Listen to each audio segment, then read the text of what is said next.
Hello बच्चों, let's understand the question first. The osmotic pressure of the solution of benzoic acid dissolved in benzene is less than expected because देखिए osmotic pressure जो benzoic acid का मिला है वो less मिला है कब एक्सपेक्टेड से, यानी कि जो उसकी नॉर्मल वैल्यूज थे, यानी कि जो उसकी वैल्यूज होनी थी उससे कम मिला है।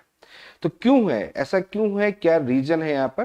तो देखिएगा यहाँ पर जो रीजन है वो नंबर ऑफ पार्टिकल्स पर है कि नंबर ऑफ पार्टिकल इंक्रीज हो रहे हैं कि डिक्रीज हो रहे हैं, ये चीजें यहाँ पर देखनी पड़ेगी। और नंबर ऑफ पार्टिकल को हम डिफाइन करते हैं किस एक्सप्रेशन से? क्वांट ऑफ फैक्टर से, आई से। तो आई इज इक्वल टू क्या होता है? Colligative property observe, colligative property observe divide by colligative property theoretical. क्या होता है?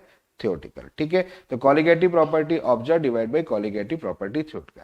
क्वेश्चन के अंदर क्या कह रहे हैं? क्वेश्चन के अंदर बोला है कि कॉलिगेटिव प्रॉपर्टी जो ऑब्जर्व है वो लेस देन है कॉलिगेटिव प्रॉपर्टी थियोटिकल से, लेस देन है कॉलिगेटिव प्रॉपर्टी थियोरिटिकल से। यही कह रहे हैं। देखिए यहाँ पर benzoic acid dissolve in benzene is less than expected, because तो एक्सपेक्टेड कितना होना चाहिए था? जो होना चाहिए था उससे हमारे पास में लेस हो गया। अब ये कंडीशन कब पॉसिबल हो सकती है? ये कंडीशन तभी हो सकती है कि जब आई की वैल्यूज लेस देन 1 हो, यानी कि आई की वैल्यू लेस देन 1 हो। तो ये केस कौन सा होता है? ये केस होता है एसोसिएशन का, और बेंजोइक एसिड में एसोसिएशन होता है।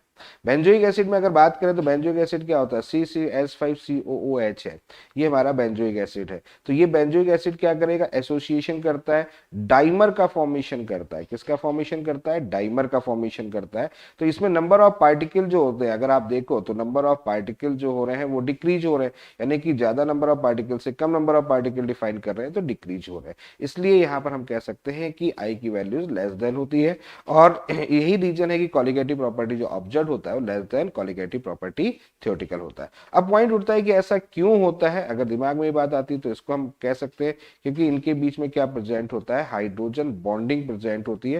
जैसे ये कंडीशन हमारे पास में, यहाँ पर आपके पास में OH है, यहाँ पर डबल बॉन्ड O है, यहाँ CCS5 है। तो बेसिकली इनके बीच में क्या होती है? हाइड्रोजन बॉन्डिंग प्रेजेंट होती है, जिसके थ्रू ये कंडीशन होती है। तो यहाँ पर एसोसिएशन की बात आएगी तो अगर देखा जाए तो एसोसिएशन कहाँ दिख रहा है? फोर्थ ऑप्शन में दिख रहा है। तो benzoic acid get associated in benzene, यानी कि इस क्वेश्चन के लिए फोर्थ ऑप्शन हमारा करेक्ट है। I hope you understand the very well. Okay, thank you, best of luck.